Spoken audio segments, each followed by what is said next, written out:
یہ ایک بالکل بے معنی روایت ہے جسے اس بحث میں ہرگز قابل اعتنا نہیں سمجھنا چاہیے۔ جس زاویے سے بھی آپ دیکھیے، یہ حقیقت ہے کہ ان چاروں نکات کے جواب میں ایک حرف بھی نہیں کہا جا سکتا، اور اب تک کہا بھی نہیں گیا۔ آپ کا پورا نقطہ نظر مکتب فراہی کیا کہتا ہے؟ مزار فرقان کی بحث سب کچھ کو سن لینے کے بعد جو سب سے بڑا اعتراض، سب سے بڑی تنقید اس پورے کے پوری پریزنٹیشن پہ سامنے آتی ہے، وہ یہ ہے کہ جو کچھ آپ نے فرمایا ایک روایت ہے، ایک حدیث ہے جو اس سب کو نگیٹ کر دیتی ہے، اور وہ روایت ہی کہتی ہے کہ انزل القرآن علی سبعۃ احرف، کہ قرآن تو اترا ہی 7 قراتوں پر ہے۔ تو پھر یہ جو کچھ آپ نے فرمایا کہ پہلے مرحلے میں یہ ہوا، دوسرے میں یہ ہوا، پھر اس کے بعد آخری قرات کی گئی، اور پھر عرض اخیرہ کی قرات پر پابند کر دیا گیا، متن بھی ثبت ہے، قرات بھی ثبت ہے، ہمارے ہاتھوں میں پہنچ چکے، صحابہ بھی کرتے تھے۔ روایت ہی کہتی ہے کہ رسول اللہ صلی اللہ علیہ وسلم نے فرمایا کہ بھائی یہ تو اترا ہی 7 قراتوں پر ہے۔ تو مجھے بتائیے گا کہ جو کچھ آپ نے پیچھے فرمایا تھا اس کے بعد یہ روایت تو اس کی نفی میں کھڑی ہوئی ہے۔ میں اس روایت پر آپ جانتے ہیں کہ تنقید کر چکا ہوں۔ یہ تنقید میری کتاب میزان میں شائع ہو چکی ہے۔ اس سے پہلے کہ میں اس موضوع کی تحلیل کروں، میں وہ تنقید آپ کے سامنے رکھ دینا چاہتا ہوں۔ ٹھیک، لیکن تنقید کے لیے ضروری ہے کہ روایت پڑھی جائے۔ میں نے وہاں یہ روایت موطا امام مالک سے نقل کی ہے، یہاں میں بخاری سے پڑھ رہا ہوں۔ اس روایت میں ایک واقعہ بیان ہوا ہے۔ بخاری میں یہ خصومات کے باب میں ہے، اور اس کا رقم ہے 2419۔ روایت یہ ہے کہ عبد الرحمن بن عبد القاری یہ کہتے ہیں کہ سمعت عمر بن الخطاب یقول، میں نے عمر بن خطاب رضی اللہ عنہ کو کہتے ہوئے سنا۔ کیا کہتے ہوئے سنا؟ سمعت ہشام ابن حکیم ابن حزام یقرأ الفرقان علی غیر ما اقرأھا، یعنی عمر بن خطاب نے یہ کہا کہ میں نے ہشام بن حکیم بن حزام کو سورہ فرقان اس سے مختلف طریقے پر پڑھتے ہوئے سنا جیسے میں اسے پڑھتا ہوں۔ سمعت ہشام ابن حکیم ابن حزام وکان رسول اللہ صلی اللہ علیہ وسلم اقرانیھا فکدت ان اعجل علیہ، مجھے یہ رسول اللہ صلی اللہ علیہ وسلم نے پڑھائی تھی، یعنی میں نے براہ راست آپ سے پڑھی تھی، چنانچہ میں تو گویا ان پر ٹوٹ پڑنے کو ہوا۔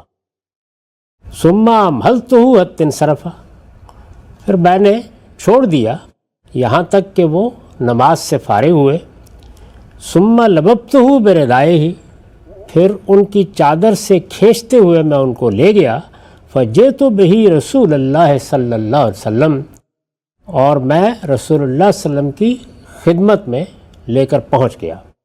فقلت، میں نے جا کر عرض کیا، یا رسول اللہ انی سمعت ھذا یقرأ سورۃ الفرقان علی غیر ما اقرأتنیھا، یا رسول اللہ میں نے اس کو سورہ فرقان اس سے بالکل مختلف طریقے پر پڑھتے ہوئے سنا ہے جس طرح آپ نے مجھے پڑھائی تھی۔ فقال رسول اللہ صلی اللہ علیہ وسلم ارسلہ، رسول اللہ صلی اللہ علیہ وسلم نے فرمایا اسے چھوڑ دو۔ انہوں نے پکڑا ہوا تھا، چادر سے گھسیٹتے ہوئے لے گئے۔ ثم قال اقرا یا ہشام، حضور نے فرمایا ہشام پڑھو۔ قال اقرا التی سمعتہ یقرا، اس نے بالکل اسی طریقے سے پڑھ دیا جس طرح میں نے اسے پڑھتے ہوئے سنا تھا۔ فقال رسول اللہ صلی اللہ علیہ وسلم ھکذا انزلت، رسول اللہ صلی اللہ علیہ وسلم نے فرمایا ایسے ہی نازل ہوئی۔ ثم قال لی اقرا، پھر مجھ سے کہا پڑھو۔ فقرأتھا، میں نے بھی پڑھی، ظاہر ہے انہوں نے اسی طرح پڑھی جیسے انہوں نے رسول اللہ صلی اللہ علیہ وسلم سے سیکھی تھی۔ فقال، آپ نے میرے پڑھنے پر بھی وہی بات کہی، ھکذا انزلت، اسی طرح اتری۔ ان ھذا القرآن انزل علی 7 احرف فقرؤوا ما تیسر من، یہ قرآن 7 حرفوں پر نازل کیا گیا ہے، لہٰذا جو بھی میسر ہو پڑھ لو۔ یہ روایت ہے۔ ٹھیک، اس روایت پر نقد کرتے ہوئے میں نے جو کچھ لکھا ہے میں وہ میزانی سے آپ کے سامنے رکھ دیتا ہوں۔ میں نے یہ لکھا ہے کہ اس روایت کے بارے میں ذیل کے چند حقائق اگر پیش نظر رہیں تو صاف واضح ہو جاتا ہے کہ یہ ایک بالکل بے معنی روایت ہے جسے اس بحث میں ہرگز قابل اعتنا نہیں سمجھنا چاہیے۔ بے معنی روایت ہے، یعنی نہ اس کا کوئی مدعا سمجھ میں آتا ہے، نہ اس کے بارے میں کوئی رائے قائم کی جا سکتی ہے، نہ کوئی ایسی بات کہی جا سکتی ہے جس پر دل مطمئن ہو جائیں کہ یہ فی الواقع کیا واقعہ ہے جس کو یہ روایت بیان کر رہی ہے۔ وہ حقائق میں نے اب ایک ایک کر کے یہاں بیان کر دیے۔ اول یہ کہ یہ روایت اگرچہ حدیث کی امہات کتب میں بیان ہوئی ہے، یعنی موطا میں نقل ہوئی ہے، جیسے کہ میں نے یہاں اس کو موطا ہی کے حوالے سے نقل بھی کیا ہے، ابھی میں نے بخاری سے اس کو پڑھ کے آپ کو سنایا۔ اول یہ کہ یہ روایت اگرچہ حدیث کی امہات کتب میں بیان ہوئی ہے، لیکن اس کا مفہوم ایک ایسا معمہ ہے جسے کوئی شخص اس امت کی پوری تاریخ میں کبھی حل کرنے میں کامیاب نہیں ہو سکا۔ اچھا، یعنی جب آپ کوئی روایت پیش کرتے ہیں یا قرآن کی آیت پیش کرتے ہیں تو آخر 12-13 صدیاں ہمارے علم کی بڑی غیر معمولی صدیاں ہیں، وہ گزری ہیں۔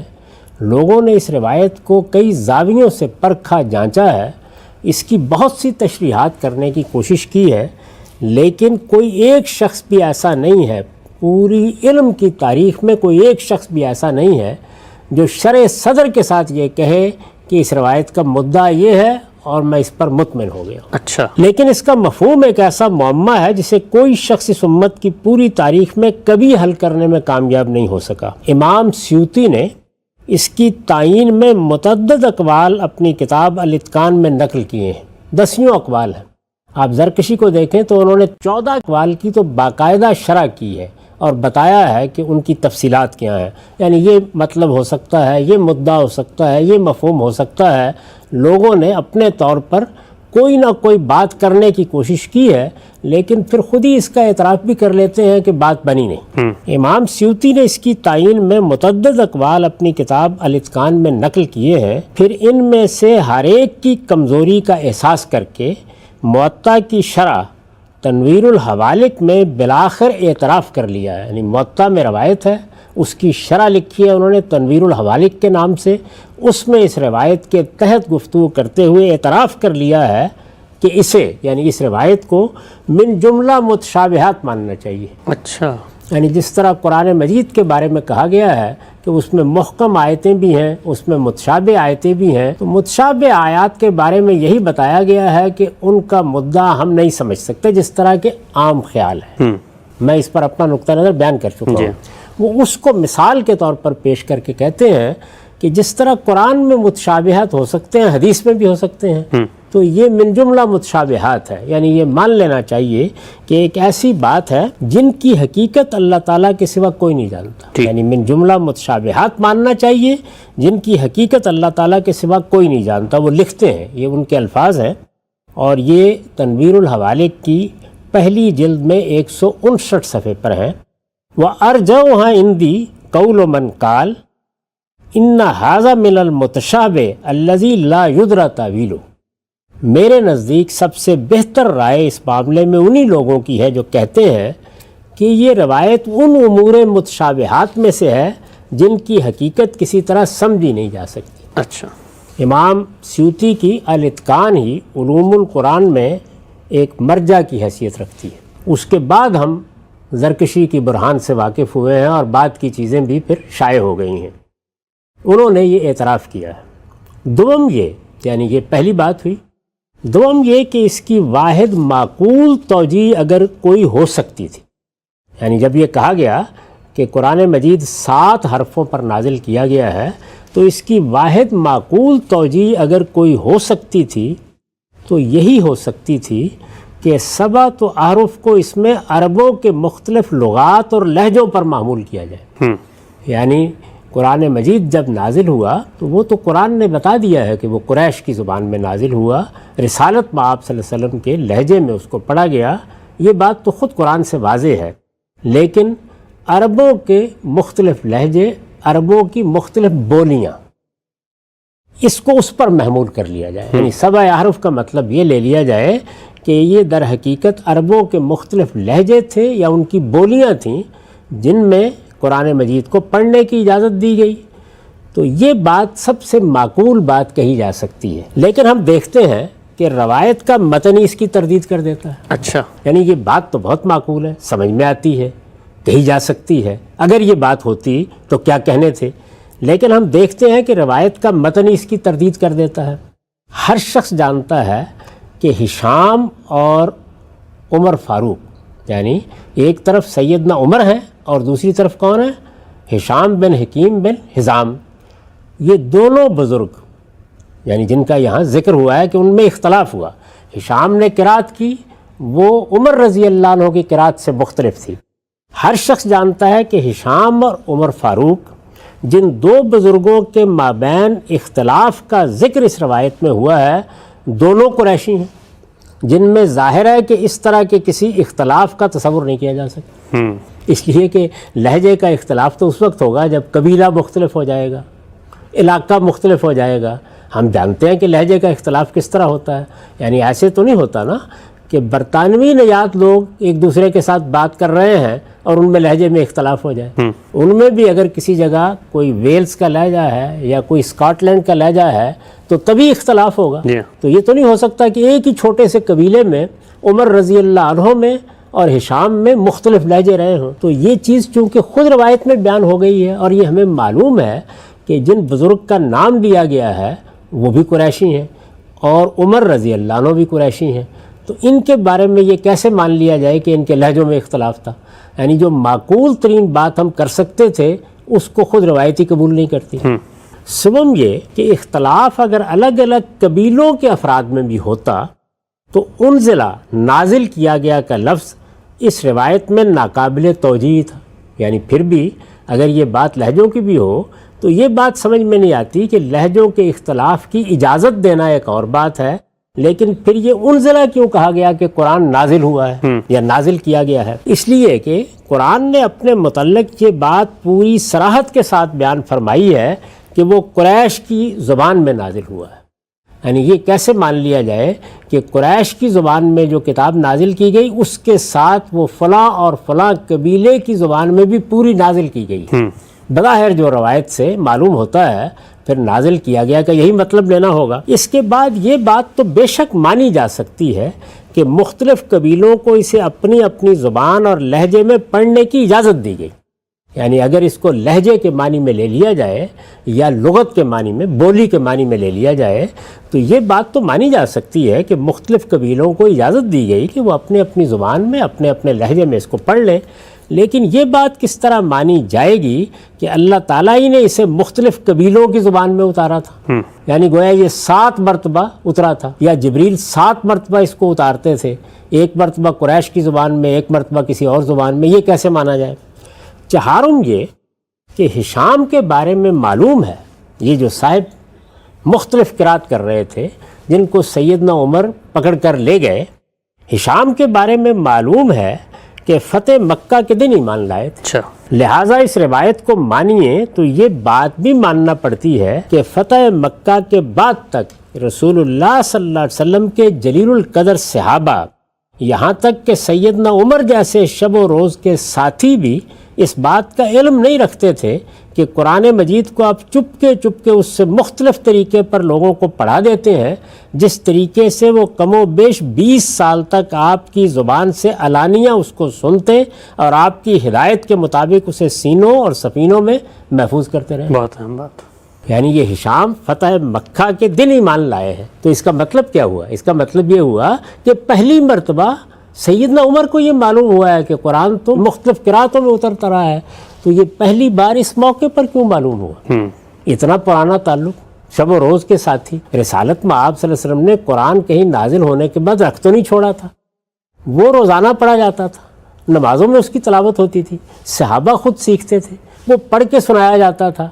یہ اتنا عرصہ گزر گیا، 20 سال گزر گئے، اور عمر رضی اللہ عنہ جیسے شخص کو کوئی باہر سے آدمی آیا، اس پر انکشاف ہوا، بات پھر بھی معقول تھی۔ عمر رضی اللہ عنہ جیسے شخص کو یہ معلوم ہی نہیں ہوا کہ چپکے قرآن دوسری قراتوں پر یا دوسرے طریقوں پر بھی پڑھا دیا جاتا ہے۔ ہر شخص اندازہ کر سکتا ہے کہ یہ کیسی سنگین بات ہے اور اس کی زد کہاں کہاں پڑ سکتی ہے۔ یہ 4 نکات کی صورت میں میں نے اس پر تنقید کی تھی۔ اس روایت کو جس طرح یہ بیان ہوئی ہے، جس زاویے سے بھی آپ دیکھیے، یہ حقیقت ہے کہ ان چاروں نکات کے جواب میں ایک حرف بھی نہیں کہا جا سکتا، اور اب تک کہا بھی نہیں گیا۔ میں یہ چاہتا ہوں کہ اس کے ساتھ ہی اسی مضمون کی ایک دوسری روایت بھی آپ سن لیں، وہ بھی اسی چیز کو بیان کرتی ہے، اور مجھے آگے چل کر اس کی حقیقت بھی آپ کو بتانی ہے۔ یہ دوسری روایت میں مسلم سے پڑھ رہا ہوں، صلاۃ المسافرین سے، اس کا رقم ہے 820۔ ابی بن کعب کی روایت ہے۔ یعنی پہلی روایت کن کے بارے میں تھی؟ اس امت کے جلیل القدر لوگوں میں سے ایک نہایت ممتاز شخصیت سیدنا عمر رضی اللہ عنہ کے بارے میں۔ دوسری روایت کس کے بارے میں ہے؟ ابی بن کعب رضی اللہ عنہ، جو قرآن کے سب سے بڑے عالم سمجھے جاتے تھے، یہ ان کے بارے میں کہتے ہیں، قال کنت فی المسجد، یعنی یہ ابی بن کعب بیان کر رہے ہیں، میں مسجد میں تھا، فدخل رجل یصلی، ایک آدمی آیا نماز پڑھنے، فقرأ قراءۃ انکرتها علیہ ثم دخل آخر، اس نے آ کے جو قراءت کی تو مجھے بالکل غلط لگی۔ پھر ایک دوسرا آدمی آ گیا، فقرأ قراءۃ سوا قراءۃ صاحبہ، اس نے آ کے اس سے بھی ایک مختلف قراءت کر ڈالی۔ فلما قضینا الصلاۃ، جب ہم نے نماز ختم کی، دخلنا جمیعا علی رسول اللہ صلی اللہ علیہ وسلم، تو ہم سب مل کے رسول اللہ صلی اللہ علیہ وسلم کی خدمت میں حاضر ہو گئے۔ فقلت، میں نے عرض کیا، ان ھذا قرأ قراءۃ انکرتها علیہ ودخل آخر فقرأ سوا قراءۃ صاحبہ، اس شخص نے قرآن کی ایک قراءت کی ہے، میں نے اس پر اعتراض کیا۔ ایک دوسرے صاحب آئے، انہوں نے اس سے بھی الگ ایک قراءت کر ڈالی۔ فأمرہما رسول اللہ صلی اللہ علیہ وسلم فقرأ، رسول اللہ صلی اللہ علیہ وسلم نے یہ سنا تو دونوں سے کہا کہ پڑھو۔ فحسن النبی شانہما، جب انہوں نے پڑھا تو رسول اللہ صلی اللہ علیہ وسلم نے دونوں کی تحسین کی، دونوں کے بارے میں کہا کہ ٹھیک پڑھا ہے۔ فسکت فی نفسی من التکذیب ولا اذ کنت فی الجاہلیہ، یعنی میرے دل میں اس موقع پر رسالت مآب صلی اللہ علیہ وسلم کے معاملے میں تکذیب کا خیال پیدا ہوا، یعنی آپ کو جھٹلا دینے کا، آپ کی نبوت کا انکار کر دینے کا خیال پیدا ہوا، اور ایسا سخت خیال پیدا ہوا کہ کبھی جاہلیت میں بھی اس درجے میں نہیں پیدا ہوا تھا۔ فلما رأى رسول اللہ صلی اللہ علیہ وسلم، پھر جب رسول اللہ صلی اللہ علیہ وسلم نے دیکھا، ما قد غشیانی، کہ یہ مجھ پر کس چیز کا غلبہ ہو گیا ہے، ضرب فی صدری، تو میرے سینے پر ہاتھ مارا، ففزت عرقا، اور میں پسینہ پسینہ ہو گیا، وکأنما انظر الی اللہ عز وجل فرقن، گویا میں ایک گھبراہٹ کی کیفیت میں اللہ تعالیٰ کو دیکھ رہا ہوں، یہ کیفیت میری ہو گئی۔ فقال علی، پھر آپ نے فرمایا، یا ابی ارسل الیہ ان اقرأ القرآن علی حرف، میری طرف یہ پیغام بھیجا گیا تھا، یعنی جبریل امین لے کے آئے تھے کہ قرآن کی قرأت ایک ہی حرف پر ہوگی۔ فرددت الیہ ان حون علی امتی، لیکن میں نے جواب بھیجا کہ میری امت پر سہولت کی جائے، میری امت کو رعایت دی جائے۔ فرد علیہ الثانیہ، دوبارہ مجھ سے کہا گیا کہ اقرأوا علی حرفین، اچھی بات ہے، 2 حرفوں پر پڑھ لیں۔ فرددت الیہ، میں نے پھر وہی درخواست کی، ان حون علی امتی، کہ میری امت کو سہولت دی جائے۔ فرد علیہ الثالثہ، تیسری بار جواب دیا گیا، اقرأوا علی 7 احرف، اچھا تم 7 حرفوں پر پڑھ سکتے ہو۔ یہ روایت بھی بالکل وہی روایت ہے، لیکن اس میں جو قیامت گزری ہے وہ میں نے آپ کے سامنے رکھ دی کہ ابی بن کعب جیسا شخص جو قرآن کا سب سے بڑا عالم ہے، یہ بات اتنی غیر معقول تھی اور ایسی تکلیف دہ تھی کہ وہ یہ کہتے ہیں کہ میرے دل میں رسالت مآب صلی اللہ علیہ وسلم کی نبوت کے معاملے میں وہ خیال پیدا ہو گیا جو کبھی جاہلیت میں بھی پیدا نہیں ہوا تھا، اور وہ جھٹلا دینے کا خیال تھا، وہ تکذیب کا خیال تھا۔ اس سے آپ اندازہ کر سکتے ہیں کہ جس وقت یہ واقعہ بیان ہو رہا ہے، اگر اس واقعے کو مان لیجئے تو اس وقت جو صحابی مخاطب ہے اس کی سمجھ میں بھی نہیں آ رہا، اس کے لیے بھی ناقابل فہم ہے کہ یہ کیا بات کہی جا رہی ہے۔ اللہ کی کتاب قرآن مجید، ہم اس کو پڑھتے رہے ہیں، آج ہمیں اچانک بتایا جا رہا ہے کہ ہمیں جو سکھایا گیا، ہمیں جو پڑھایا گیا وہ بھی درست ہے اور یہ بھی درست ہے۔ یعنی اس وقت بھی روایت کو دیکھیے، وہ آپ کو بتا رہی ہے کہ اس وقت اس جلیل القدر صحابی، قرآن کے بڑے عالم کی سمجھ میں بھی یہ بات نہیں آئی، اور جیسے کہ میں نے عرض کیا اس کے بعد 12 صدیوں میں بھی کسی کی سمجھ میں نہیں آئی کہ آخر یہ ہو کیسے سکتا ہے۔ اور دونوں بڑے آدمی ہیں، یعنی سیدنا عمر مسلمانوں کی قیادت میں بہت بڑے آدمی ہیں، ہر شخص جانتا ہے، اور ابی بن کعب صحابہ کے علماء میں بہت بڑے آدمی ہیں۔ دونوں کی رسالت آپ صلی اللہ علیہ وسلم کے ساتھ لمبی رفاقت ہے، دونوں کی طرف لوگ دین کے لیے، قرآن کے لیے رجوع کرتے ہیں، دونوں پر کیا گزری یہ اس روایت سے واضح ہو گیا۔ تو یہ روایت صرف یہ نہیں بتا رہی کہ یہ بات کہ علماء کی سمجھ میں نہیں آئی، یہ میری یا آپ کی سمجھ میں نہیں آئی، یہ بتا رہی ہے کہ خود ابی بن کعب کو بھی اسے سمجھانے کے لیے ایک خرق عادت واقعے کا سہارا لینا پڑا۔ یعنی رسالت مآب صلی اللہ علیہ وسلم نے ان کے سینے پر ہاتھ مارا، جیسے ایک روایت بیان کر رہی ہے، اس کے بعد کہیں جا کے ایمان بحال ہوا۔ تو اب سوال یہ ہے کہ ہما شما یہ ایمان کس طرح بحال کرائیں؟ یعنی ہم تو اسی طرح سوچیں گے نا جس طرح ابی بن کعب نے سوچا، جیسے ان کے ذہن میں خیال پیدا ہوا کہ یہ کیا چیز ہے، یعنی ایسے کیسے ہو سکتا ہے، یہ کیسے ممکن ہے کہ قرآن مجید مختلف طریقوں سے پڑھا دیا جائے، مختلف طریقوں سے اتارا جائے، یہ چیز علم و عقل کے مسلمات کے خلاف ہے۔ کیسے؟ اس لیے کسی طرح بھی سمجھ میں نہیں آ سکتی۔ آپ کس کتاب کے بارے میں یہ واقف ہیں کہ اس کے مصنف نے اس کو 10-12 صورتوں میں نازل فرما دیا ہو؟ یہ اللہ تعالیٰ نے کوئی بات سمجھانے کے لیے قرآن نازل کیا ہے، تو یہ کیسے ہو سکتا ہے؟ ایک بات جو آج تک دنیا میں کبھی نہیں ہوئی، جو میں اپنے بارے میں کبھی گوارا نہیں کروں گا، آپ اپنے بارے میں گوارا نہیں کریں گے، کسی معمولی مصنف کے بارے میں گوارا نہیں کریں گے، وہ اس کائنات کے پروردگار کے بارے میں گوارا کر لیں۔ تو میں یہ عرض کر رہا ہوں کہ روایت خود یہ بتا رہی ہے کہ ابی بن کعب جیسے صحابی، ایک جلیل القدر عالم، جن کے بارے میں سیدنا عمر یہ کہتے ہیں کہ ہم میں سب سے زیادہ قرآن کو جاننے والے ہیں، ان پر کیا گزری اگر یہ واقعہ ایسے ہی۔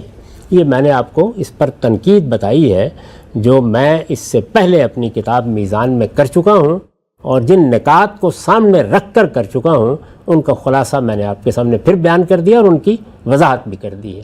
اب آپ مجھ سے پوچھ سکتے ہیں کہ پھر تمہارا کیا خیال ہے، یعنی کیا یہ کوئی موضوع روایت ہے، یعنی گھڑ کے ذخیرہ حدیث میں شامل کر دی گئی ہے، کسی منافق نے اس کو وضع کیا ہے اور ہمارے محدثین غلطی کھا گئے ہیں، اس کے دھوکے میں آ گئے ہیں اور انہوں نے اس کو نقل کر دیا ہے، کیا ہوا ہے؟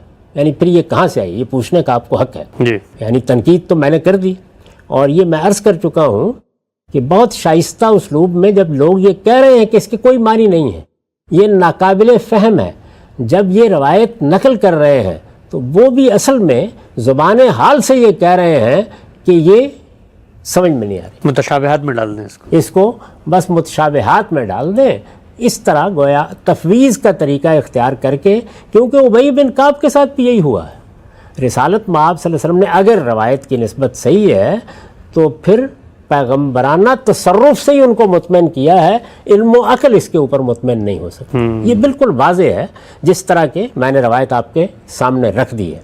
تو میں اب آپ کو یہ بتاؤں گا کہ یہ روایت اصل میں کہاں سے وارد ہوئی ہے، اس کی حقیقت کیا ہے۔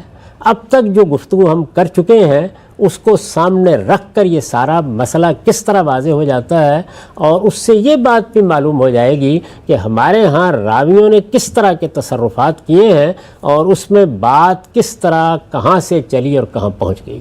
اس موضوع کی تحلیل کے لیے اب جو کچھ میں عرض کرنے والا ہوں اس کے لیے میری درخواست ہے کہ تھوڑی دیر کے لیے ان دونوں روایتوں کو بھول جائیے۔ اچھا، یہ سمجھ لیجئے کہ آپ نے ان کو سنا ہی نہیں ہے، اور اصل بات کو سمجھنے کے لیے پوری توجہ کے ساتھ یہ دیکھیے کہ معاملہ کہاں سے شروع ہوا ہے اور کس طرح یہاں تک پہنچا ہے۔ میں نے پہلی گفتگو میں آپ کو یہ بتایا تھا کہ رسالت مآب صلی اللہ علیہ وسلم نے جب لوگوں کو قرآن پڑھ کے سنایا ہے پہلے مرحلے میں، تو دو چیزوں کی رعایت دی گئی، یا دو چیزوں کے معاملے میں رخصت دی گئی، ایک لہجوں کے معاملے میں، اور دوسرے یہ کہ جس کے پاس بھی قرآن کا متن لکھا ہوا ہے وہ اسے اپنے طور پر پڑھ سکتا ہے۔ دو چیزوں کی رخصت دی گئی.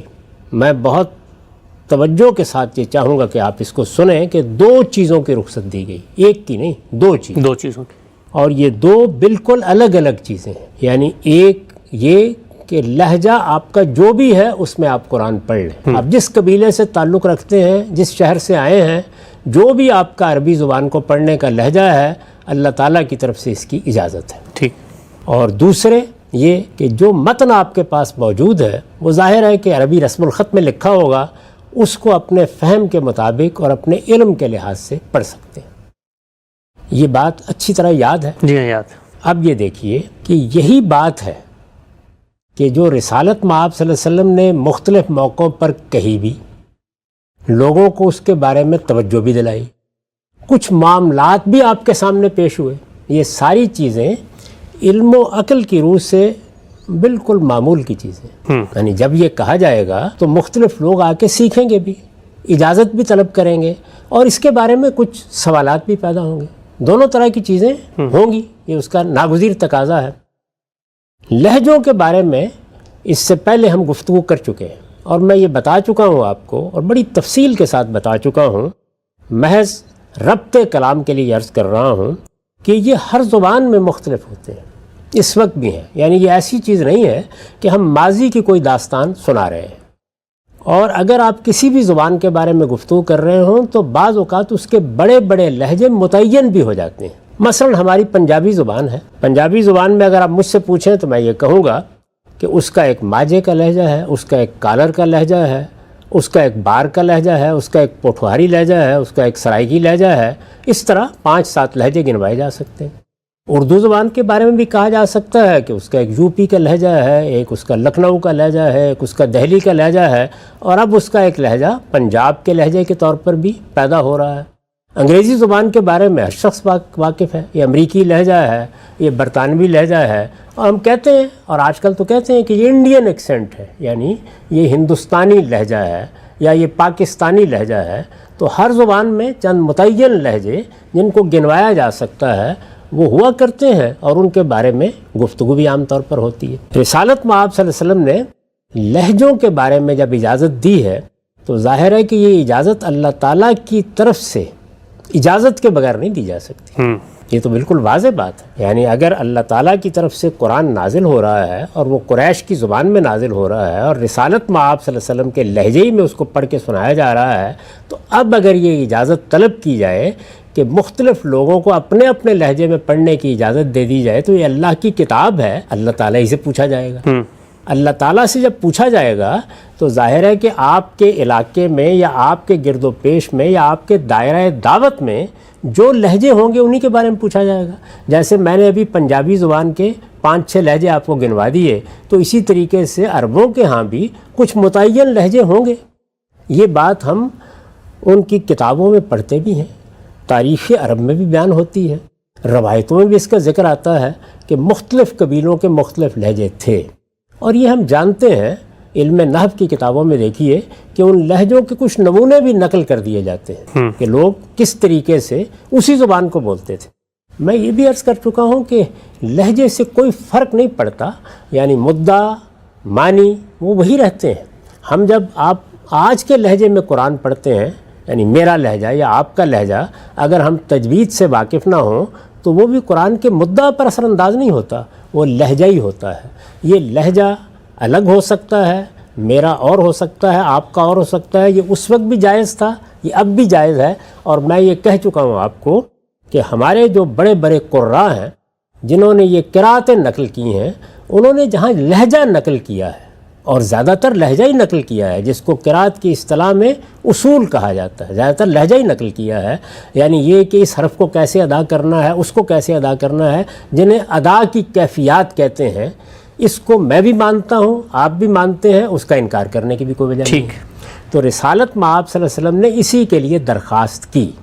اس کے لیے جو لفظ استعمال کیا گیا ہے, میں نے ابھی تنقید کرتے ہوئے یہ کہا کہ اس لفظ کو اگر لہجے کے معنی میں لے لیا جائے تو یہ سب سے معقول بات ہے. اب ظاہر ہے یہ سوال پیدا ہوتا ہے, کیا اس کو لہجے کے معنی میں لیا جا سکتا ہے؟ تو میں یہ عرض کرتا ہوں کہ بالکل لیا جا سکتا ہے. اس لیے کہ جو حرف ہے یہ کیا چیز ہے؟ عربی زبان میں اس کا مطلب کنارہ بھی ہے، پہلو بھی ہے، اور یہ حروف تہجی کے لیے بھی استعمال ہوتا ہے، یعنی الف با جیسے آپ بولتے ہیں۔ اسی طریقے سے آپ جانتے ہیں کہ یہی لفظ ہے جو ہم عربی زبان میں جو حروف ہیں جو فعل اور اسم کے ساتھ تعلق پیدا کرتے ہیں ان کے لیے بھی استعمال ہو جاتا ہے۔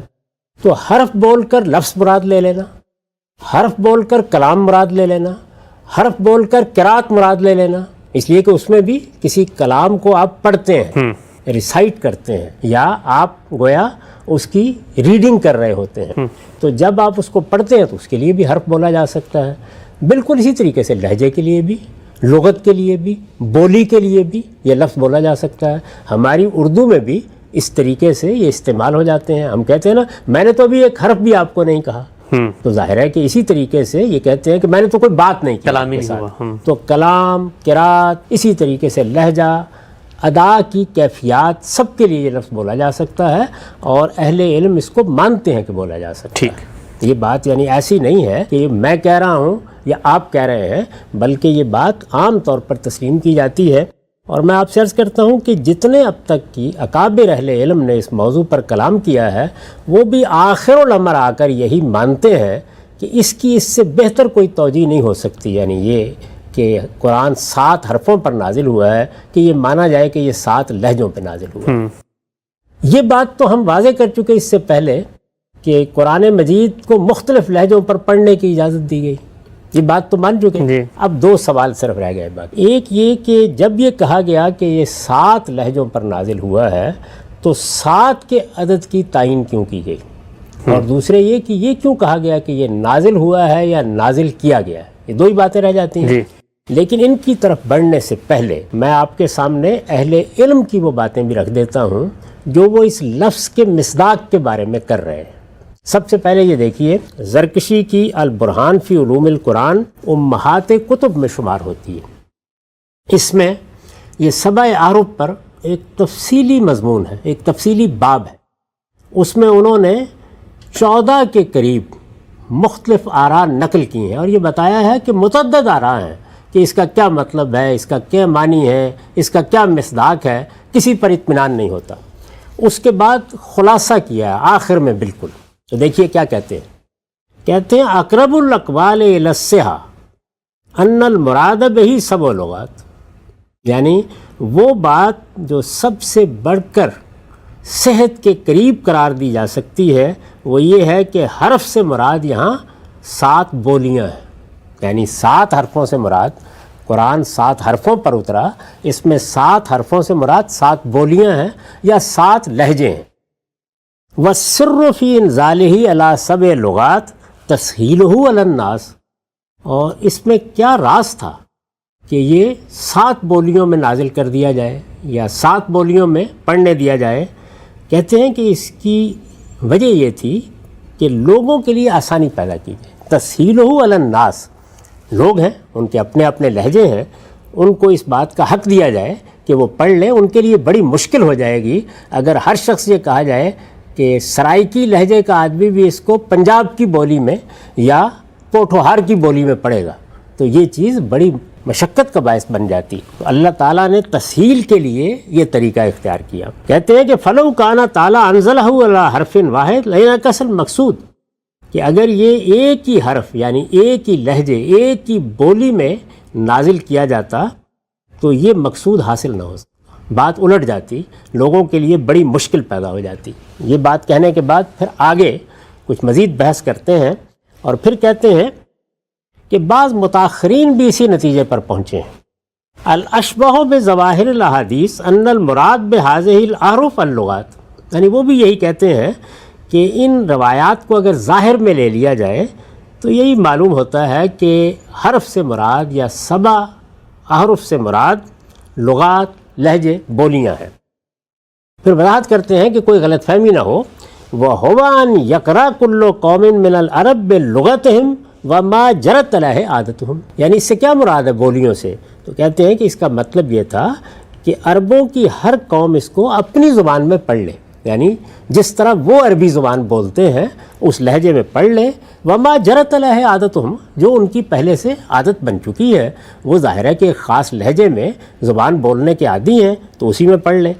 پھر یہ بتاتے ہیں کہ اس سے میری مراد کیا ہے، یعنی لہجوں میں کیا اختلاف تھا، تو اس کو پھر اسی طرح بیان کرتے ہیں جس طرح اب بھی علم قرات میں بیان کیا جاتا ہے، من الاظہار والادغام والامالہ والتفخیم والاشمام والحمز والتلین والمد وغیر ذالک من وجوہ اللغات. ٹھیک. یعنی ان زبانوں میں کیا اختلاف تھا؟ کیا عربی کے بجائے وہ کوئی یونانی بن جاتی تھی؟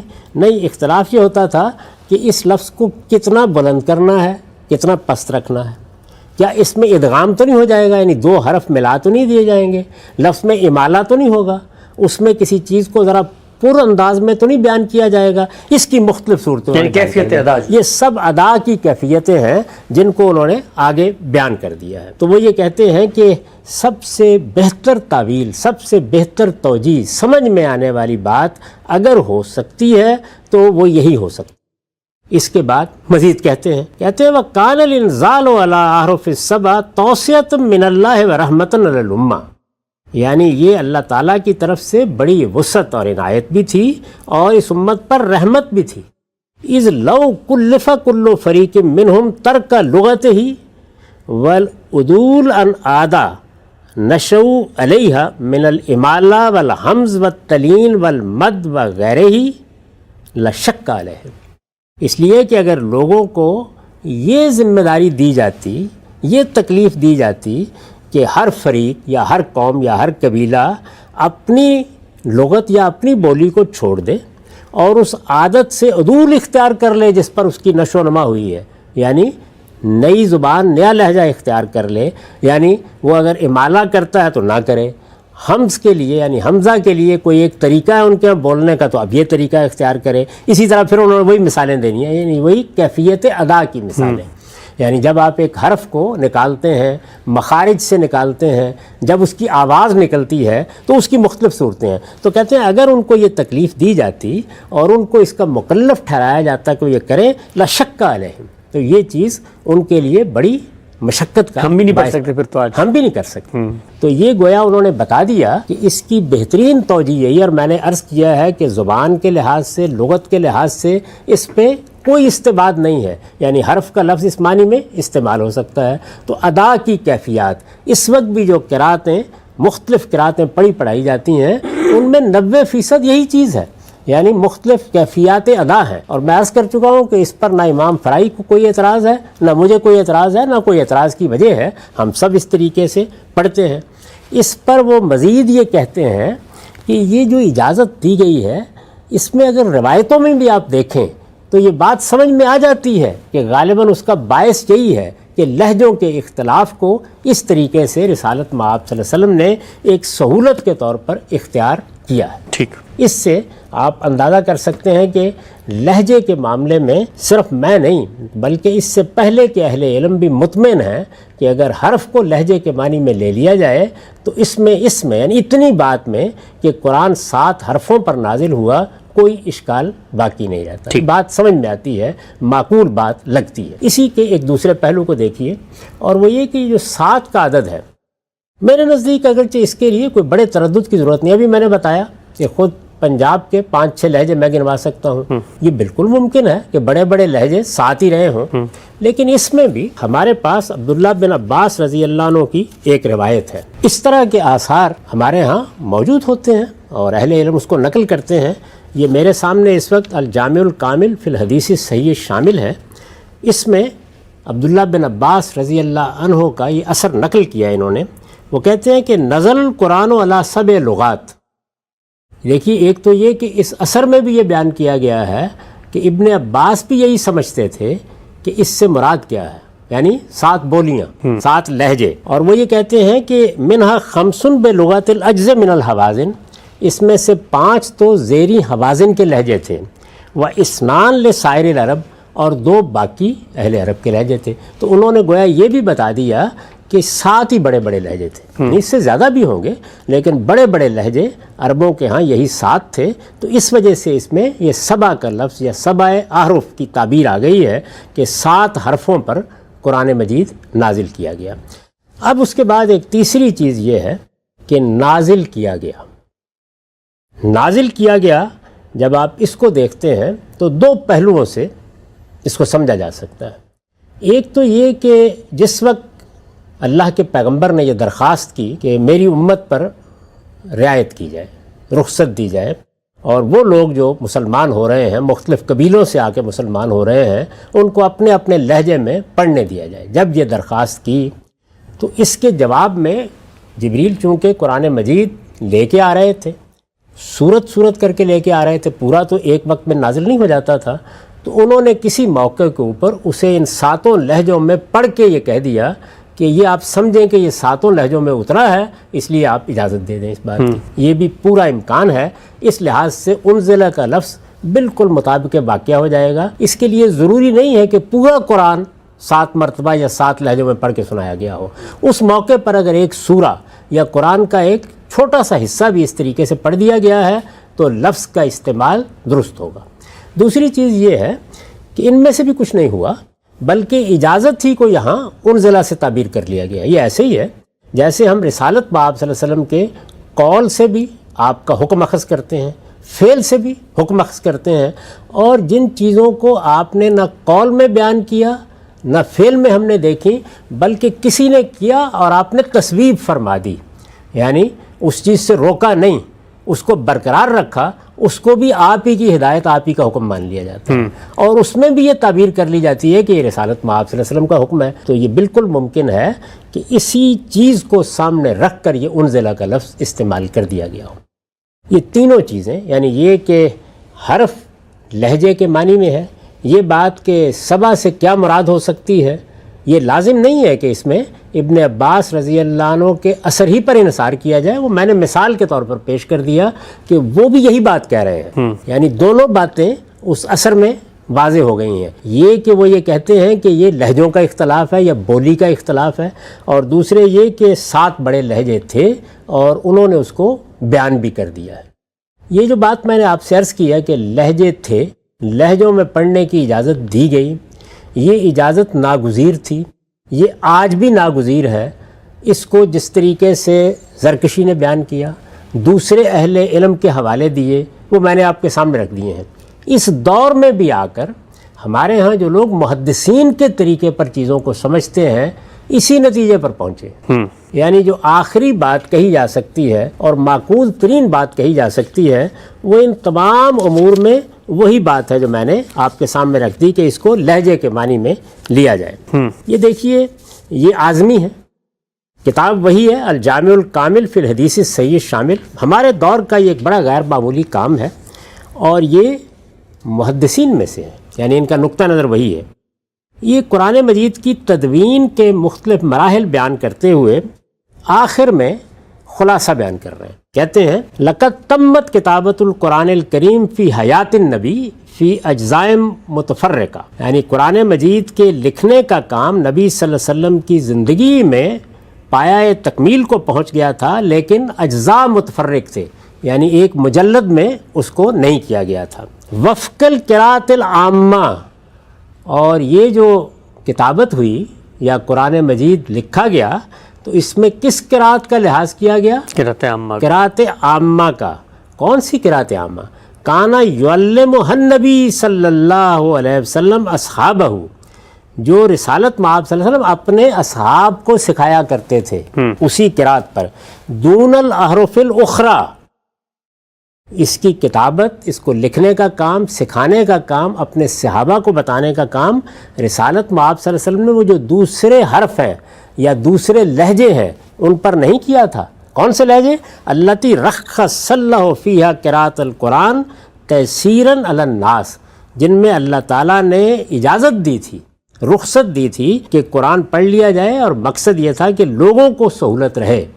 فَإِنَّ مِنَ الْبَدِيعِ أَنَّ النَّبِيَّ صلی اللہ علیہ وسلم كَانَ يُمْلِي عَلَى كُتَّابِ الْوَحْيِ مَا نَزَلَ عَلَيْهِ مِنَ الْقُرْآنِ عَلَى حَرْفٍ وَاحِدٍ معروف لدى اصحابه الذين كانوا قريبين من۔ یہ تو بڑی بدیہی سی بات ہے کہ نبی صلی اللہ علیہ وسلم جب لوگوں کو قرآن لکھاتے تھے، یعنی آپ پڑھتے تھے، لوگ لکھتے تھے جو لکھنے والے تھے، جو قرآن بھی آپ پر نازل ہوتا تھا وہ نازل بھی ایک ہی حرف پر ہوتا تھا، اور وہ حرف وہی تھا جو آپ کے صحابہ کا حرف تھا یا آپ کے صحابہ کا لہجہ تھا جو آپ کے قریب تھے۔ بخلاف تعلیم، تعلیم کی بات الگ ہے کہ کسی کو سکھانے کے لیے آپ کسی دوسرے لہجے میں بھی پڑھ دیں۔ فإنه كان يعلم من جاء إلى المدينة من قبائل مختلفة بحرف معروف عندهم من الأحرف السبع. البتہ وہ 7 لہجے جو بڑے بڑے قبائل کے تھے ان میں کوئی شخص مدینے میں جب آ جاتا تھا سیکھنے کے لیے تو اس کو آپ یہ لہجے سکھا دیتے تھے. اور احرف 7 کے آگے لکھتے ہیں اللہجات السبع.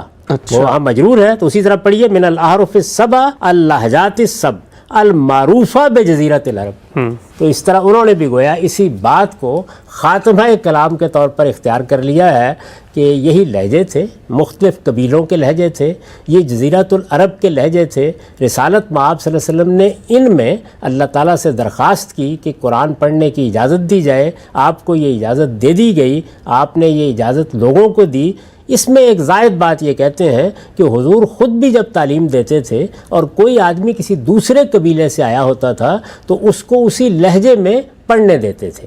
اس کے یہ معنی بھی ہو سکتے ہیں کہ پڑھنے دیتے تھے اور یہ بھی کہ آپ خود بھی پڑھ دیتے تھے. اگر اس کو مان لیا جائے کہ آپ باقی لہجوں پر قدرت رکھتے تھے، لیکن میرے نزدیک بات اتنی سی ہے کہ پڑھنے کی اجازت دیتے تھے. یعنی آپ اپنے لہجے میں پڑھتے تھے اور دوسرا آدمی اپنے لہجے میں اس کو سیکھتا تھا. اور چونکہ آپ کے سامنے پڑھ رہا ہوتا تھا اور آپ اس کی تصویب کر رہے ہوتے تھے تو یہ گویا آپ کی بھی تعلیم بن جاتی تھی. تو اس سے یہ بات بالکل واضح ہو جاتی ہے کہ وہ معقول ترین بات جو کہی جا سکتی ہے اس کے بارے میں یہی ہے کہ رسالت میں آپ صلی اللہ علیہ وسلم نے جب یہ کہا کہ انزل القرآن علی 7 احرف تو اس سے مراد قرآن مجید کو عربوں کے مختلف لہجوں میں پڑھنے کی اجازت ہے.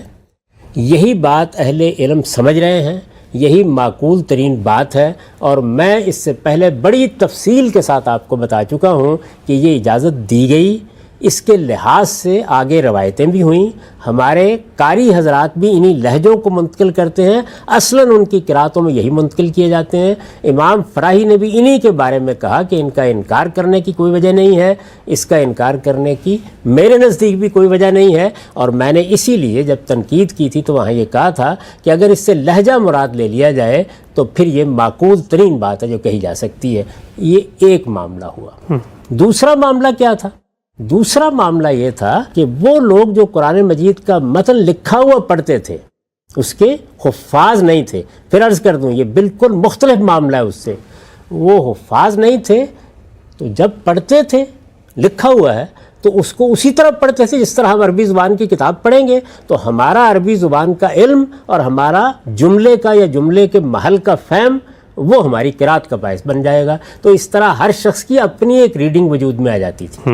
ایسا ہی اب بھی ہوتا ہے. اگر میرے سامنے بھی آپ قرآن مجید کو مجرد کر کے رکھ دیں تو میں ظاہرہ عربی زبان کے اپنے علم کی روشنی میں اور جو کچھ میں سمجھوں گا اس کی رعایت سے میں پڑھوں گا. اور میں نے یہ عرض کیا تھا کہ یہ تو خصوصی ہے تمام ہے جو قرآن کے بارے میں کیا گیا ہے، ورنہ باقی دنیا کی ساری کتابیں اسی طرح پڑھی جاتی ہیں. وہ جو اختلافات ہیں یعنی لہجے کے نہیں بلکہ جو لوگوں نے اپنے طور پر قرات کی ہے وہ اختلافات ہیں، ان کو بھی رسول اللہ صلی اللہ علیہ وسلم کے سامنے پیش کیا گیا. یعنی ایسا ہوا نا کہ کسی آدمی نے اپنے طور پر قرات کی تو معاملہ آپ کے سامنے پیش کیا گیا، اس کی بھی آپ نے اجازت دی. سہو نسیان کے معاملے میں نہیں، سہو و نسیان بھی اور اپنا فہم بھی دونوں چیزیں ہیں. اس لیے کہ جب آپ کسی متن کو پڑھیں گے جیسے میں نے بتایا کہ میں پڑھتا ہوں آج تو میری قرات آپ کی قرات سے کسی جگہ مختلف ہو جائے گی کیونکہ اس میں میرا زبان کا علم اور میرا جملے کا یا جملے کے محل کا فہم داخل ہو جائے گا. تو دونوں پہلوؤں سے جب لوگوں نے اس کو پڑھا اور خود حضور کے سامنے بھی کسی موقع پر وہ پیش کیے گئے اور پڑھا تو آپ نے تصویب فرمائی. اس کے اوپر تردد بھی ہو سکتا ہے کسی کو، یعنی کہہ سکتے ہیں کہ رسالت میں آپ صلی اللہ علیہ وسلم کیوں تصویب فرما رہے ہیں جبکہ قرآن مجید تو اس طرح نازل ہوا ہے، ایسے پڑھنا چاہیے. لیکن آپ نے پہلے مرحلے میں تصویب بھی فرمائی، اجازت بھی دی، اس لیے کہ یہ بھی تکلیف مالا یطاق ہو جاتی کہ لوگوں کو پابند کیا جائے کہ سب کے سب حفظ کریں ایک شرط کے ساتھ. اس کے بعد یعنی یہ کہ سب کے سب حفظ کریں، اس کا اگر پابند کیا جائے لوگوں کو تو اس کا مطلب جانتے ہیں کہ کوئی بھی نہیں کر سکے گا پہلے مرحلے میں. یعنی پھر لوگ سب کے سب بیٹھیں گے اور حفظ کریں گے. کیا آج سب لوگ حفظ کرتے ہیں؟ تو اس وقت اگرچہ بہت بڑی تعداد میں لوگ حفاظ تھے لیکن سب کے سب چشم زدن میں پورے قرآن کے حافظ ہو جائیں یہ ممکن نہیں تھا. تو اس لیے لوگ لکھ لیتے تھے اور اپنے طریقے پر پڑھتے تھے. اس پر بھی میں بڑی تفصیل سے بات کر چکا ہوں. تو یہ دو باتیں ہوئیں. یعنی ایک بات کیا تھی؟ رسالت میں آپ صلی اللہ علیہ وسلم نے یہ فرمایا کہ مختلف لہجوں پر پڑھا جا سکتا ہے، اس کی اجازت لی، وہ اجازت دی گئی، وہ 7 تک لہجے تھے جن پر پڑھنے کی اجازت دے دی، ایک بات۔ اور دوسری یہ کہ وہ لوگ جو قرآن کے حفاظ نہیں ہیں، اس پہلے مرحلے میں پھر ذہن میں رکھیے، جو لوگ قرآن کے حفاظ نہیں ہیں وہ اپنے طریقے پر، جیسے عربی زبان کی کوئی کتاب پڑھی جاتی ہے، اس کو اپنے فہم اور اپنے علم کے مطابق پڑھ سکتے ہیں۔ اس میں ظاہر ہے ان کی قرات بعض جگہوں پر رسول اللہ صلی اللہ علیہ وسلم کی قرات سے مختلف ہو جائے گی۔ اس کو کب ختم کیا گیا؟ ارضائے اخیرہ کی قرات میں یہ دوسری چیز ختم کر دی گئی، لیکن پہلی چیز اسی طرح باقی رہی، وہ اب بھی اسی طرح باقی ہے، وہ قیامت تک اسی طرح باقی رہے گی۔ تمام قراتوں میں بہت بڑا حصہ، یعنی ایک تو فرش ہوتا ہے جس میں اس طرح کے اختلافات ہوتے ہیں، اور ایک اصول ہوتے ہیں، اصول کے حد تک کسی کو ان قراتوں پر کبھی اعتراض نہیں ہوا، وہ ہمیں بھی کبھی اعتراض نہیں ہوا، میں نے بھی اس پر کبھی اعتراض نہیں کیا۔ تو یہ دو بالکل الگ الگ باتیں ہیں جو ایسے چلی آ رہی ہیں۔ اب دیکھیے ہوا کیا ہے، ہوا یہ ہے کہ یہ دو الگ الگ باتیں لوگ روایت کریں گے نا، یعنی رسالت مآب صلی اللہ علیہ وسلم سے جنہوں نے یہ بات سنی ہوگی، جن کو کوئی واقعہ پیش آیا ہوگا، وہ اس کو آگے روایت کریں گے۔ جیسے ہی وہ اس کو آگے روایت کرتے ہیں تو بہت سے لوگ ان کو بالکل الگ الگ بھی روایت کر دیتے ہیں، اور بعض لوگوں نے ایک صدی کے اندر اندر ان سب باتوں کو ملا دیا۔ یعنی اب دیکھیے ملانے سے کیا قیامت برپا ہو گئی۔ یعنی ایک بات اگر کہی جا رہی تھی اپنے فہم کے مطابق پڑھنے کے بارے میں، تو ہشام میں ایک قبیلہ کو ہونے کے باوجود اور سیدنا عمر میں اختلاف ہو سکتا تھا۔ فہم کے لحاظ سے تو اختلاف ہو سکتا ہے نا، لہجے کے لحاظ سے نہیں ہو سکتا۔ لیکن جس وقت آپ انزل القرآن علی 7 احرف کے الفاظ اس روایت میں داخل کر دیں گے تو ناقابل فہم ہو جائے گی۔ یعنی پھر کیسے سمجھیں گے؟ لہجے کی تعویل کریں گے، سب سے معقول تعویل ہے، لیکن راستے میں کیا چیز حائل ہو جائے گی کہ وہ تو دونوں ایک ہی قبیلے کے ہیں۔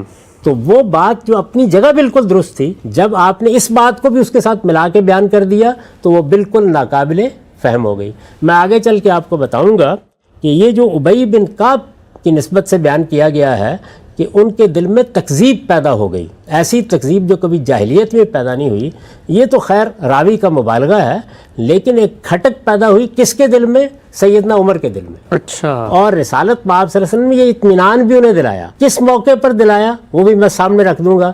اس کو اٹھا کے ابی بن کعب سے متعلق کر دیا گیا۔ یعنی یہ راوی حضرات اب تصرفات پر تصرفات کیے چلے جا رہے ہیں۔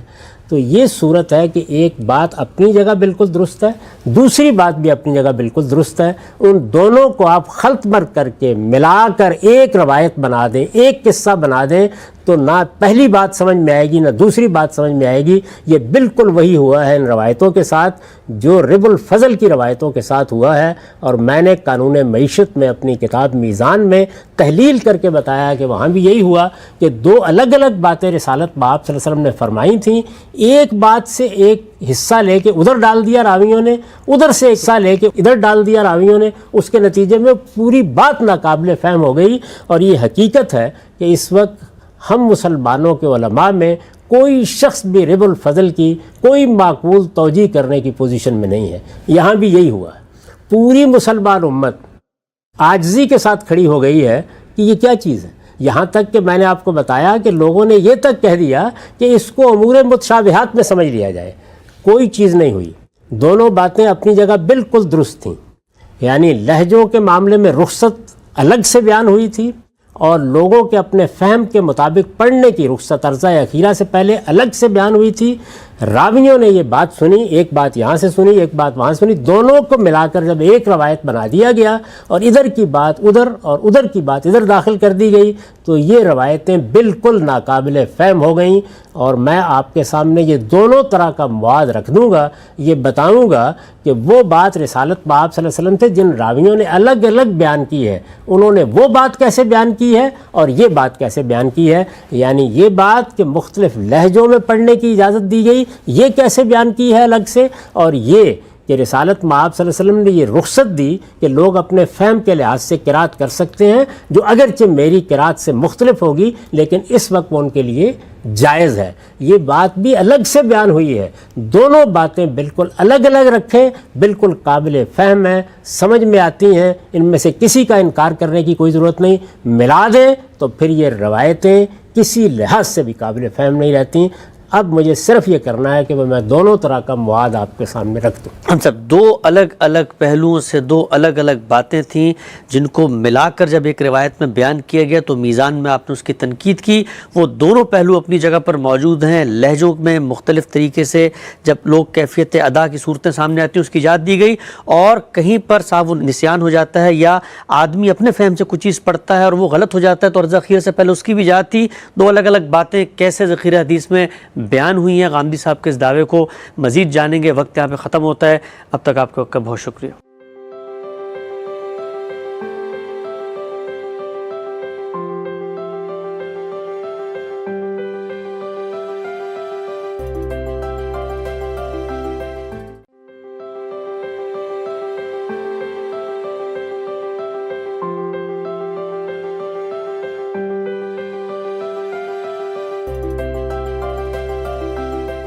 بسم اللہ الرحمن الرحیم، السلام علیکم۔ مکتب غامدی کی ایک اور نشست میں خوش آمدید۔ سلسلہ گفتگو 23 اعتراضات کی سیریز میں جاری ہے، اور آج اس سلسلے کی ہم قسط نمبر 105 شروع کرنے جا رہے ہیں۔ قرات کے اختلاف کا موضوع زیر بحث ہے، اس موضوع کی آج 13ویں نشست ہے۔ بہت شکریہ غام صاحب کے وقت کا آغاز کرتے ہیں۔ گزشتہ نشست میں آپ نے جو بات بیان کی تھی اور جس پر ہم نے خاتمہ کیا تھا وہ یہ کہ رسالت مآب صلی اللہ علیہ وسلم نے جو قرآن ہمیں دیا اس میں دو مراحل الگ الگ پیش آئے ہیں، ایک لہجوں کے اختلاف کا معاملہ اور دوسرا سہو و نسیان، اور اسی طرح سے متن کو اپنے فہم سے پڑھتے ہوئے آدمی کہیں غلطی کر جاتا ہے تو اس معاملے میں رخصت کا پورا معاملہ۔ یہ دو الگ الگ واقعات ہیں، الگ الگ معاملات ہیں، الگ الگ رخصتیں ہیں، اور یہ جو روایت ہمارے سامنے ہے اس کے بارے میں آپ کا کہنا یہ کہ یہ بھی اختلاط کا شکار ہو گئی ہے۔ الگ الگ واقعات کو اگر دیکھ لیا جائے تو نہ صرف یہ کہ روایت بھی حل ہو جاتی ہے بلکہ جتنے بھی اضطرابات خود ماضی کی علمی روایت نے اس روایت پہ پیش کیے ہیں وہ بھی حل ہو جاتے ہیں۔ میں چاہتا ہوں سلسلہ گفتگو کو وہیں سے جوڑیں اور یہ بتائیے کہ روایتوں کا یہ ذخیرہ کیا آپ کے اس دعوے کی تائید کرتا ہے کہ واقعات الگ تھے، باتیں الگ تھیں، ملا دی گئیں؟ تو اب سمجھ میں نہیں آ رہی۔ یہ بحث جب سے شروع ہوئی ہے میں مسلسل یہ بتانے کی صحیح کر رہا ہوں کہ زمانہ نزول میں یہ دونوں باتیں ہوئیں، یعنی یہ کہ لوگ اپنے اپنے لہجے پر پڑھ سکتے ہیں، خاص طور پر عربوں کے لہجے، اس لیے کہ وہ اس وقت رسالت مآب صلی اللہ علیہ وسلم کے براہ راست مخاطبین تھے، اور دوسرے یہ کہ جن لوگوں نے قرآن مجید کو اپنے طور پر لکھ لیا ہے وہ اس کی تلاوت کر سکتے ہیں اور اس کو وہ اپنے فہم کے مطابق پڑھ سکتے ہیں۔ ہر شخص کے لیے اس مرحلے میں یہ لازم نہیں ہے کہ وہ رسالت مآب صلی اللہ علیہ وسلم کی قرات کی پیروی کرے۔ میں نے عرض کیا تھا اس کی وجہ یہ تھی کہ رسالت مآب صلی اللہ علیہ وسلم کی قرات کی پیروی اسی صورت میں ہو سکتی تھی جب کہ وہ شخص قرآن مجید کے پورے متن کو حفظ کر لے۔ قرآن مجید کو لوگ حفظ بھی کر رہے تھے، وہ اس قرات کی پیروی بھی کر رہے تھے، لیکن عام لوگوں کو یہ اجازت دے دی گئی کہ جس طرح ہم عربی زبان کی کتابیں پڑھتے ہیں وہ اس کو اسی طرح پڑھ سکتے ہیں۔ میں آپ کے سامنے اب وہ روایتیں رکھ دیتا ہوں جو ان دونوں چیزوں کو الگ الگ بیان کرتی ہیں۔ یعنی میں نے جو بات کہی وہ کیا تھی کہ ان روایتوں میں جو زیر بحث آئیں، سیدنا عمر کی روایت اور ابی بن کعب کی روایت، ان روایتوں میں اختلاط ہوا ہے۔ راویوں نے اپنے تصرفات سے ان دونوں باتوں کو ملا کے ایک بات بنا دیا ہے۔ آپ ذرا ان کو الگ الگ سنیے۔ اس میں سب سے پہلے جو روایت میں آپ کے سامنے پیش کر رہا ہوں وہ سیدنا عمر کے بارے میں ہے۔ یہ ابو طلحہ انصاری کی روایت ہے اور میں اس کو مسند احمد سے پڑھ رہا ہوں۔ اس کا رقم ہے 16366۔ روایت یہ ہے کہ کرا رجل عند عمر، ایک شخص نے عمر رضی اللہ عنہ کے سامنے قرآن مجید کی قرات کی، فغیر علیہ، تو عمر نے اس پر اعتراض کیا، اسے ٹوک دیا۔ فقال قرأت علی رسول اللہ صلی اللہ علیہ وسلم فلم یغیر علیہ، اس نے جواب میں کہا کہ میں نے تو اسی طرح رسالت مآب صلی اللہ علیہ وسلم کے سامنے قرآن پڑھا تھا لیکن آپ نے تو اس پر کوئی اعتراض نہیں کیا۔ قال فاجتمع عند النبی صلی اللہ علیہ وسلم، یہ بیان کرتے ہیں کہ پھر یہ دونوں نبی صلی اللہ علیہ وسلم کی خدمت میں حاضر ہو گئے۔ قال فقرأ رجل علی النبی صلی اللہ علیہ وسلم، اس شخص نے نبی صلی اللہ علیہ وسلم کے سامنے اسی طرح قرات کی جیسے کہ سیدنا عمر کے سامنے کی تھی۔ فقال لہ، تو نبی صلی اللہ علیہ وسلم نے فرمایا قد احسنت، تم نے اچھا ہی پڑھا ہے۔ قال فکان عمر وجد من ذلک، یہ بیان کرتے ہیں کہ یہ بات سن کر گویا عمر کے دل میں کھٹک سی پیدا ہوئی، یعنی یہ کیا بات ہے، ایسا کیوں کیا ہے رسالت میں آپ صلی اللہ علیہ وسلم نے؟ ہم آپ سے قرآن کی قرات سنتے ہیں، اس کے مطابق پڑھتے ہیں، یہ اپنے طریقے پر پڑھ رہا ہے اور اس میں اس نے غلطی کی ہے، یعنی اگر رسالت میں آپ صلی اللہ علیہ وسلم کی قرات کے حوالے سے دیکھا جائے تو غلطی کی ہے، اس کو رسالت میں آپ صلی اللہ علیہ وسلم نے کہہ دیا کہ حسن تھا، تم نے اچھا ہی پڑھا ہے۔ فقال النبی صلی اللہ علیہ وسلم، اس پر یعنی یہ چیز محسوس کر کے نبی صلی اللہ علیہ وسلم نے فرمایا یا عمر ان القرآن کلہ ثواب، عمر قرآن مجید ان سب صورتوں میں پڑھنا ٹھیک ہے، ما لم یجل عذاب مغفرتاً او مغفرۃ عذابا، البتہ اس چیز کو ملحوظ رکھنا چاہیے کہ عذاب کی آیت مغفرت کی آیت میں تبدیل نہ ہو جائے اور مغفرت کی آیت عذاب کی آیت میں تبدیل نہ ہو جائے۔ یہ تبدیلی یہاں ایک مثال کے طور پر ذکر کی گئی ہے، یہ کس طرح ہو جاتی ہے؟ اس کے لیے میں آپ کے سامنے ایک آیت پیش کرتا ہوں۔ قرآن مجید میں یہ فرمایا گیا ہے کہ انما یخشی اللہ من عبادہ العلماء، اللہ تعالیٰ سے تو صرف اس کے وہی بندے ڈرتے ہیں جو علم والے ہیں۔ ٹھیک، اب اس میں ایک چھوٹی سی آپ تبدیلی کر دیجئے، یعنی انما یخشی اللہ کی بجائے انما یخشی اللہ ہو پڑھ دیں، ایک نصب کو آپ ایک رفع میں بدل دیں، یا سادہ الفاظ میں کہیے تو ایک زبر کو ایک پیش میں بدل دیں، اور آگے العلماء کے رفع کو نصب میں بدل دیں، یعنی پیش کی جگہ زبر لگا لیں، تو معنی یہ بن جائیں گے کہ اللہ تو اپنے انہی بندوں سے ڈرتا ہے جو علم والے ہیں۔ اچھا، الٹ بالکل، معاذ اللہ جی، یعنی یہ صورت ہو جائے گی۔ تو رسالت میں آپ صلی اللہ علیہ وسلم نے فرمایا کہ اس کی احتیاط کرنی چاہیے، یہ بات کہ وہ بین ہی میری قرات کے مطابق ہو اس وقت یہ ضروری نہیں ہے، لوگ اپنے اپنے طریقے سے اپنے فہم کے مطابق قرآن مجید کو پڑھ سکتے ہیں۔ میں یہ عرض کر چکا ہوں کہ یہ کیوں اجازت دی گئی، اس پر بڑی تفصیل سے بات ہو چکی ہے کہ اس وقت جب ابھی قرآن کی قرات مصحف میں ثبت نہیں ہوئی تھی، لوگوں کو اس کا پابند نہیں کیا جا سکتا تھا، اس کا پابند کیا جاتا تو پھر یہ لازم ہو جاتا کہ ہر شخص جو مسلمان ہو رہا ہے وہ پورے قرآن کو حفظ کرے، کیونکہ اگر وہ رسالت میں آپ صلی اللہ علیہ وسلم سے سن کر حفظ نہیں کرتا تو وہ اس کو اس طرح پھر پڑھ بھی نہیں سکتا۔ یہی روایت جو میں نے آپ کے سامنے مسند احمد سے رکھی ہے، طبری میں ذرا تفصیل کے ساتھ نقل ہوئی ہے اور بعض دوسری اور حدیث کی کتابوں میں بھی، اس میں کچھ اضافہ ہے، وہ بھی سن لیجئے۔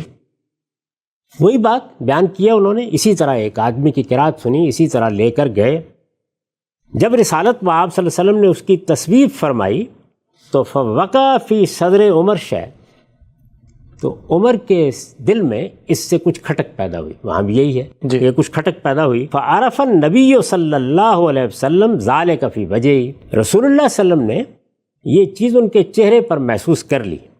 کالا، یہ راوی بیان کرتے ہیں کہ فضرب صدرہ، تو آپ نے ان کے سینے پر ہاتھ مارا، وقال ابعد شیطانہ، شیطان سے دوری ہو، کالہ ثلاثہ، آپ نے یہ بات 3 مرتبہ فرمائی، ثم قال یا عمر ان القرآن کلہ ثواب، فرمایا ہے عمر قرآن مجید کو ان سب صورتوں میں پڑھنا ٹھیک ہے، ما لم تجل رحمتاً عذاباً او عذاباً رحمہ، جب تک کہ تم رحمت کی آیت کو عذاب میں اور عذاب کی آیت کو رحمت میں تبدیل نہیں کر دیتے، یعنی اس طرح کی کوئی تبدیلی نہیں ہونی چاہیے، اس طرح چیز الٹ پلٹ نہیں ہو جانی چاہیے۔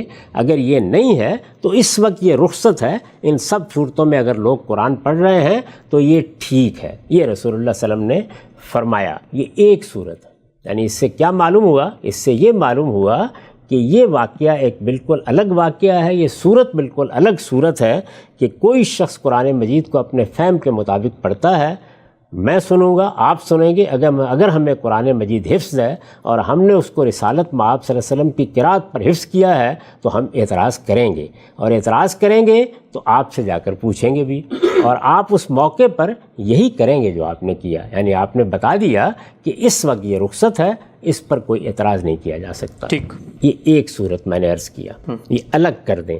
اب دوسری چیز کو دیکھیے، یہاں تو آپ نے دیکھ لیا نا، 7 احرف کا کوئی ذکر نہیں، کوئی ذکر نہیں سر، قرآن مجید 7 لہجوں پر اترا ہے یا 7 قراتوں پر اترا ہے، اس کا کوئی ادنا سا ذکر بھی یہاں نہیں ہے، اس چیز کو آپ بالکل الگ دیکھیے۔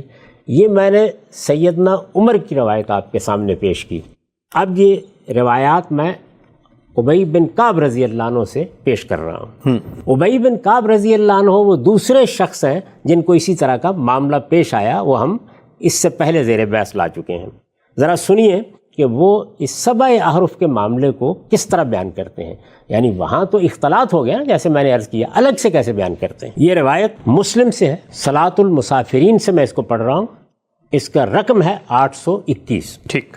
ان النبی صلی اللہ علیہ وسلم کان عند اذات بنی غفار، ابی بن کعب بیان کرتے ہیں کہ نبی صلی اللہ علیہ وسلم بنی غفار کے جوہر یا تالاب کہیے، جیسے کہ عام طور پر دیہات میں ہوتے ہیں، اس کے پاس تشریف فرما تھے۔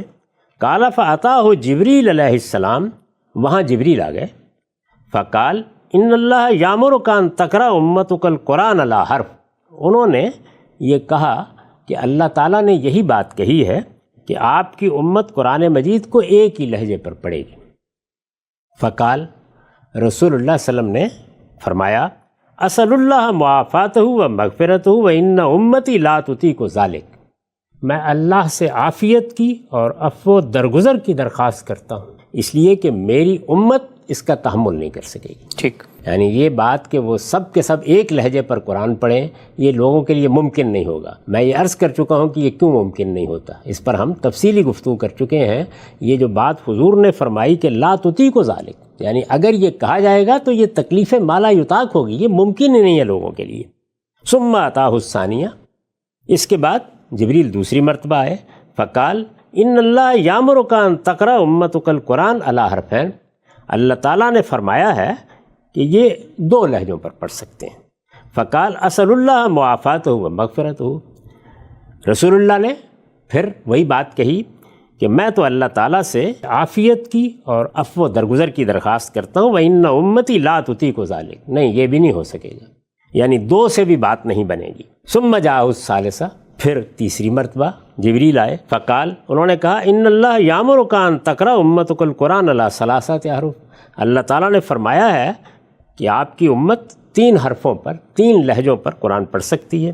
فقال اسأل اللہ معافاتہ و مغفرتہ و ان امتی لا تطیق ذلک، وہی بات پھر آپ نے عرض کی کہ میں تو اللہ تعالیٰ سے عافیت کی اور عفو و درگزر کی درخواست کرتا ہوں، میری امت اس کا تحمل نہیں کر سکے گی۔ ثم جاءہ الرابعہ، پھر 4تھی مرتبہ جبریل آئے۔ فقال ان اللہ یامرک ان تقرأ امتک القرآن علی 7 احرف، اللہ تعالیٰ نے ارشاد فرمایا ہے کہ آپ کی امت 7 لہجوں پر، 7 حرفوں پر قرآن پڑھ سکتی ہے۔ فَأَيُّمَا حَرْفٍ قَرَأُوا عَلَيْهِ فَقَدْ أَصَابُوا، چنانچہ وہ ان میں سے جس لہجے پر بھی قرآن پڑھیں گے وہ درست ہی ہوگا۔ ٹھیک۔ تو یہ پوری بات خود ابی بن کعب بیان کر رہے ہیں۔ اب یہ دیکھیے کہ اس میں کسی آدمی کو لے جانے کا کوئی ذکر ہے نہیں، کوئی اعتراض کرنے کا ذکر ہے نہیں، یعنی ایک واقعہ ہے جس کو انہوں نے ان سب چیزوں سے مجرد کر کے اسی طرح بیان کر دیا ہے۔ ٹھیک۔ اور صرف یہی بیان نہیں کیا، میں ایک اور روایت آپ کے سامنے رکھتا ہوں، یہ ترمذی میں ہے، اس کا رقم ہے 2943۔ اس میں یہ بھی وہ واضح کر دیتے ہیں کہ رسول اللہ صلی اللہ علیہ وسلم نے یہ بات کس پس منظر میں کہی تھی، یعنی وہ کیا مسئلہ پیش آ گیا تھا جس کو سامنے رکھ کر آپ نے یہ درخواست کی کہ قرآن مجید 1 سے زیادہ لہجوں میں پڑھنے کی اجازت دی جائے۔ اس میں یہ بات بالکل واضح ہو جاتی ہے کہ لہجے ہی زیر بحث ہے۔ ٹھیک۔ ابی بن کعب بیان کرتے ہیں، انہی کی روایت ہے، یعنی یہ پہلی روایت بھی ابی بن کعب سے تھی، یہ دوسری بھی انہی سے ہے۔ ٹھیک۔ وہ بیان کرتے ہیں لقیہ رسول اللہ صلی اللہ علیہ وسلم جبریل، رسول اللہ صلی اللہ علیہ وسلم کی جبریل سے ملاقات ہوئی۔ فقال یا جبریل انی بعثت الی امت امین، تو رسول اللہ صلی اللہ علیہ وسلم نے ان سے کہا کہ اے جبریل میری بعثت امیوں میں ہوئی ہے۔ یہ آپ جانتے ہیں کہ قرآن میں بھی بیان کیا گیا ہے کہ آپ امی نبی ہیں اور آپ کی بعثت بھی امیوں میں ہوئی۔ بنی اسماعیل کو عام طور پر امی کہا جاتا تھا، اس لیے کہ وہ 2000 سال سے ان چیزوں سے واقف نہیں تھے کہ نبوت کیا ہوتی ہے اور کتاب کیا ہوتی ہے۔ بنی اسرائیل کا یہ علم تھا، تو بنی اسرائیل کے تقابل میں ان کو امی کہا جاتا تھا۔ رسول اللہ صلی اللہ علیہ وسلم نے فرمایا کہ میری بعثت امیوں میں ہوئی ہے، منہم العجوز والشیخ الکبیر، اور آپ جانتے ہیں کہ ان میں بوڑھی عورتیں ہیں۔ ایک عمر ہوتی ہے نا جس کے بعد آدمی آسانی سے کوئی چیز سیکھ نہیں سکتا، ان میں بوڑھی عورتیں ہیں، بوڑھے مرد ہیں، والغلام والجاریہ، لڑکے ہیں لڑکیاں ہیں، والرجل الذی لم یقرأ کتابا قط، ایسا شخص بھی مل جائے گا آپ کو بہت سے مل جائیں گے کہ جنہوں نے کبھی کوئی کتاب پڑھی نہیں ہے. یہ صورتحال ہے.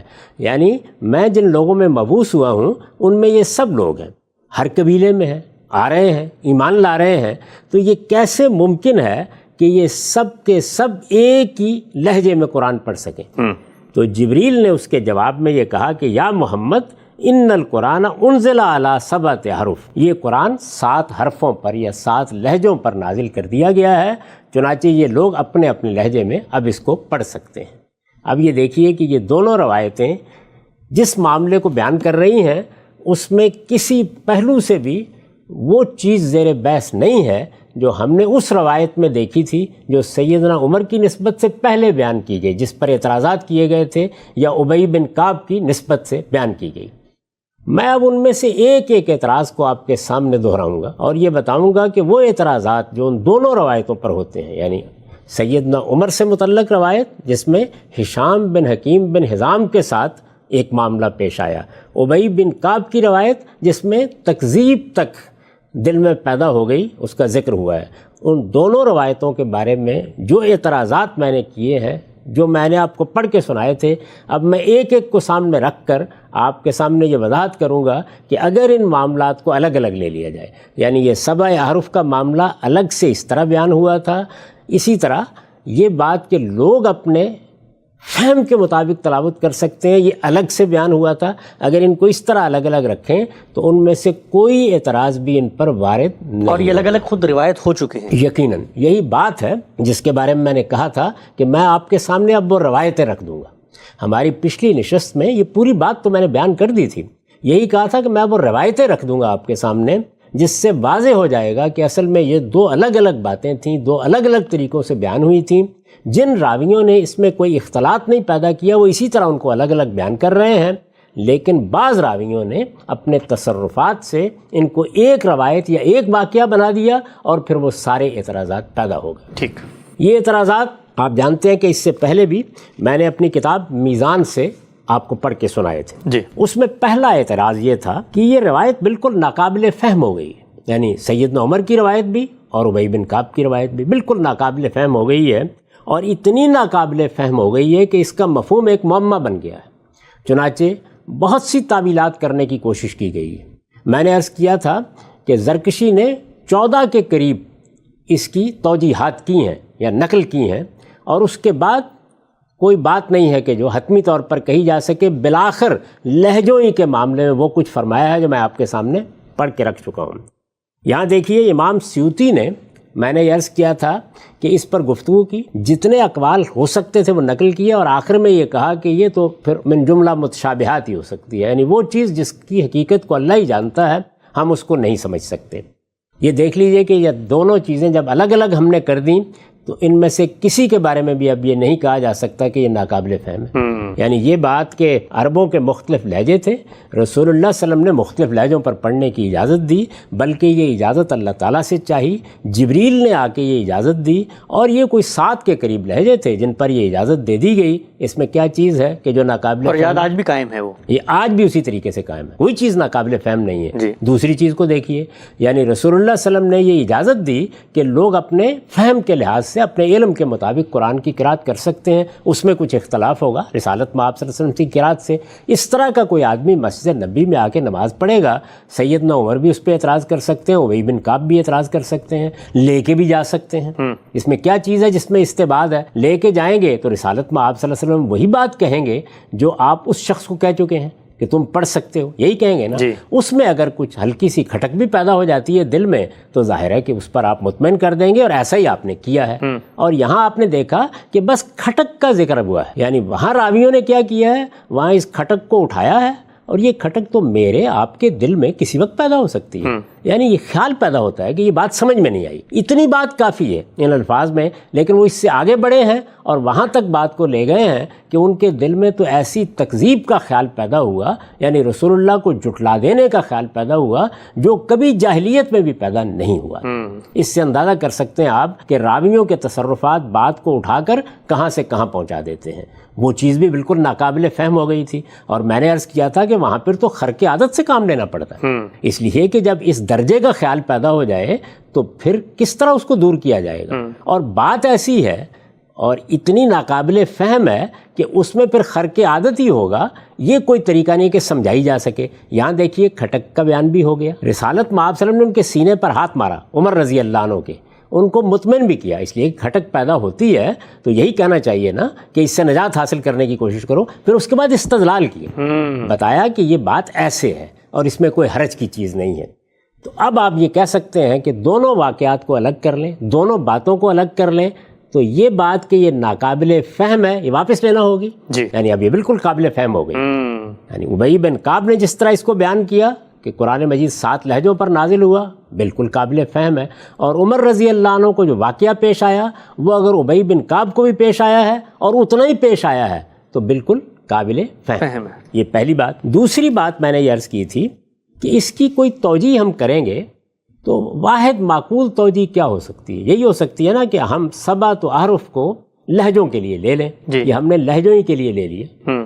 وہاں مصیبت کیا تھی؟ وہاں مسئلہ یہ تھا کہ اگر لہجوں کے لیے لیں ایک ہی قبیلے کے دو لوگ، ایک ہی قبیلے کے 2 فرد ہیں، یعنی ایک عمر ہیں اور دوسرے ہشام بن حکیم بن حزام ہیں، تو یہ کس طرح مان لیں کہ ایک ہی قبیلے کے 2 لوگوں کے مابین لہجے کا اختلاف ہو گیا؟ وہاں یہ ناقابل فہم ہو گئی۔ جب آپ نے ان دونوں واقعات کو الگ الگ کر دیا کہ یہ معاملات ہی 2 الگ الگ معاملات ہیں، تو اب اگر آپ ان روایتوں میں یا جس طرح کے بعض دوسرے صحابہ نے بھی انہیں بیان کیا ہے کہ انزل القرآن علی 7 احرف، تو آپ بالکل آسانی کے ساتھ کہہ سکتے ہیں کہ حرف کا لفظ یہاں لہجے کے معنی میں استعمال ہوا ہے اور لوگوں کو مختلف لہجوں پر پڑھنے کی اجازت دی گئی تھی، اس لیے کہ وہ تضاد اب روایت سے نکل گیا۔ اور سیدنا عمر کی روایت میں جب 2 لوگ گئے ہیں، اور سیدنا عمر کی روایت میں جو مسئلہ پیدا ہوا ہے کہ وہاں وہ لے کر گئے ہیں، وہاں ظاہر ہے لہجہ زیر بحث ہی نہیں، وہاں ایک دوسری بات زیر بحث ہے۔ تو دونوں روایتیں یا دونوں واقعات یا دونوں معاملات یا دونوں صورتیں جب الگ الگ ہو گئیں تو یہ اعتراض بھی ختم ہو گیا۔ اس کے بعد دیکھیے تیسری بات ہم نے یہ کہی تھی کہ اختلاف اگر الگ الگ قبیلوں کے افراد میں تھا تو تب بھی یہ انزلہ کا لفظ کیوں استعمال کیا گیا؟ اگر آپ پورے قرآن کے بارے میں یہ بات کہیں کہ وہ 7 لہجوں پر 7 مرتبہ نازل کیا گیا تو ناقابل فہم ہے، یعنی یہ بات نہیں مانی جا سکتی۔ اس کی میں نے ایک توجیہ کر دی تھی کہ اگر انزلہ کے لفظ کو ہم یہاں 2 پہلوؤں سے دیکھ لیں، یعنی ایک یہ کہ اصلاً اجازت دی گئی تھی لیکن چونکہ اجازت اللہ تعالیٰ نے دی اور جبریل نے آ کے بتایا کہ اجازت دے دی گئی ہے تو اللہ تعالیٰ کی اجازت کو اس سے تعبیر کر دیا گیا۔ میں نے عرض کیا تھا کہ ہم رسالت میں آپ صلی اللہ علیہ وسلم کی تصویب کو اسی طرح عام طور پہ تعبیر کرتے ہیں۔ اور دوسرا پہلو یہ کہ کوئی ایک حصہ قرآن کا یا کوئی ایک سورہ جو اس وقت نازل ہو رہی تھی اس کو انہوں نے 7 لہجوں میں پڑھ دیا تاکہ رسالت میں آپ صلی اللہ علیہ وسلم کو یہ اطمینان ہو جائے کہ یہ قرآن اوپر سے اس اجازت کے ساتھ نازل کر دیا گیا ہے کہ لوگ اس کو اپنے اپنے لہجے میں پڑھ سکتے ہیں۔ تو یہ توجیہ بھی معقول حد تک بتا دیتی ہے کہ انزلہ کا لفظ اگر استعمال ہوا اور کسی راوی نے اپنے طور پر اس کو داخل نہیں کیا تو یہ بھی بالکل قابل قبول ہے، اس کے اوپر کوئی بڑا اعتراض باقی نہیں رہتا۔ چوتھی اور آخری بات ہم نے یہ کہی تھی کہ ہشام کا یہاں ذکر ہوا ہے۔ ہشام کون ہے؟ ہشام وہ ہے کہ جو فتح مکہ کے دن ایمان لائے ہیں۔ اب ایک آدمی فتح مکہ کے دن ایمان لایا ہے اور وہ سیدنا عمر جیسے شخص کو یہ بتا رہا ہے کہ قرآن مجید رسالت میں آپ صلی اللہ علیہ وسلم نے مجھے بالکل مختلف قرات پر پڑھا دی ہے، یہ بات کس طریقے سے باور کی جائے؟ نہیں باور کیا، یعنی 20 سال کا تعلق، شب و روز کے ساتھی، تو کیا یہ مانا جائے کہ رسول اللہ صلی اللہ علیہ وسلم چپ کے دوسرے لوگوں کو، اسی قبیلے کے لوگوں کو کسی دوسرے طریقے پر قرآن پڑھا دیتے تھے؟ نہیں۔ اب دیکھیے کیا یہ اعتراض باقی رہتا ہے؟ نہیں، سیدنا عمر کی روایت یعنی اگر لہجوں کا کوئی اختلاف سامنے آیا ہے تو وہ بھی بالکل معقول ہے، بات سمجھ میں آتی ہے۔ اور اگر تھوڑی دیر کے لیے مان لیں کہ ہشام ہی نے اس موقع پر غلط طریقے سے قرآن پڑھا تھا یا اپنے فہم کے مطابق قرات کی تھی یا رسول اللہ کی قرات سے مختلف قرات کی تھی، تو معاملہ کیا الگ سے پڑھانے کا زیر بحث ہے؟ چپ کے پڑھانے کا زیر بحث ہے؟ دوسری قرات کا زیر بحث ہے؟ اس شخص کے فہم کا معاملہ زیر بحث ہے، اور یہ اختلاف ہو سکتا ہے، اور وہ ہر معاملے میں ہو سکتا ہے، وہ ہر معاملے میں ہو سکتا ہے، اور بلکہ وہ روایت زیادہ معقول ہو جاتی ہے اس لیے کہ ہشام نئے مسلمان ہوئے ہیں۔ بڑی اہم بات، ابھی یہ ضروری نہیں ہے کہ وہ قرآن حفظ کر لیں، یعنی عمر تو پہلے دن سے قرآن حفظ کر رہے ہیں، دوسرے صحابہ بھی کر رہے ہیں۔ مدینے میں رسول اللہ صلی اللہ علیہ وسلم کے پرانے ساتھی جو حفاظ قرآن ہیں وہ تو جتنا قرآن نازل ہوتا ہے اس کو یاد کر لیتے ہیں، یہ ابھی مسلمان ہوئے ہیں فتح مکہ کے دن، تو ان کو اگر رسول اللہ نے یہ اجازت دی کہ تم اپنے فہم کے مطابق پڑھ سکتے ہو اور کسی موقع پر انہیں پڑھ کے سنایا تو آپ نے اس پر نکیر بھی نہیں کی، اس لیے کہ آپ نکیر کر دیتے تو یہ خبر تو ہر جگہ پہنچ جاتی، تو پھر لوگ اپنے اپنے فہم کے مطابق پڑھنے کی جسارت نہ کرتے۔ تو اگر رسول اللہ صلی اللہ علیہ وسلم نے اس طرح کی تصویر فرمائی تو یہ بالکل قابل فہم ہے، سمجھ میں آتی ہے۔ یعنی یہاں کوئی سوال نہیں کہ قرآن کسی دوسری قرات پر اترا ہے یا قرآن مجید مختلف طریقوں سے آسمان سے نازل ہوا ہے، قرآن ایک ہی طریقے پر نازل ہوا ہے، رسالت میں آپ صلی اللہ علیہ وسلم نے اس کو پڑھا ہے، ایک ہی اس کی قرات ہے۔ البتہ اس وقت کی صورتحال میں لوگوں کو اس کی اجازت دی گئی، رخصت دی گئی کہ وہ اپنے اپنے طریقے کے مطابق پڑھ لیں، اور میں عرض کر چکا ہوں کہ اس کے بعد عرضہ اخیرہ کی قرات ہوئی اور قرآن نے حکم دے دیا کہ اب عرضہ اخیرہ کی اسی قرات کی پیروی کی جائے گی، فاتبع قرآنہ، اور صحابہ کرام نے پورے اہتمام سے اس قرات کو جاری کیا اور پھر وہی مصحف پر ثبت کی گئی۔ اس پس منظر میں میرے نزدیک یہ دو باتیں ہیں جن کو راویوں نے اپنے تصرفات سے ملایا ہے اور ملا کے ایک روایت بنا دیا ہے، وہ ایک روایت بن کے بالکل ناقابل فہم ہو گئی ہیں، کسی طرح بھی قابل قبول نہیں ہو سکتی۔ اب سر یہ بہت ہی اہم نقطہ ہے جو پہلی دفعہ آپ کی جانب سے سامنے آیا ہے، روایت کو آپ نے قبول کر لیا ہے، اور قبول کرنے کے بعد جس جگہ پر بٹھایا ہے وہ جو کچھ مراحل نزول سے ہمارے ہاتھوں میں پہنچنے تک کے آپ نے بیان کیے تھے اس کی ترتیب میں بھی بالکل صحیح بیٹھ جاتے ہیں۔ میں ایک سوال پوچھنا چاہتا ہوں آپ سے، یہ بات تو بالکل واضح ہو گئی کہ سیدنا عمر کے پاس بندہ آیا ہے، آپ نے اس کی کوئی بات سنی ہے، رسول اللہ کے پاس لے کر گئے ہیں، اور رسول اللہ نے وہاں پر یہ بتایا کہ دیکھو عذاب اور مغفرت کی آیت جب تک نہ مل جائے تو پڑھنے کی رخصت ہے، اجازت ہے، اس معاملے میں کوئی جھگڑنے کی بات نہیں ہے۔ اس حد تک اگر کوئی ترمیم نہیں ہو جائے، جی اس حد تک مضمون الٹ پلٹ نہیں ہو جاتا، وہ ایک مثال ہے جو حضور صلی اللہ علیہ وسلم نے دی کہ اگر مدعا میں اس طرح کا تغیر نہیں ہوتا، جیسے میں نے مثال دی انما یخشی اللہ من عبادہ العلماء کی،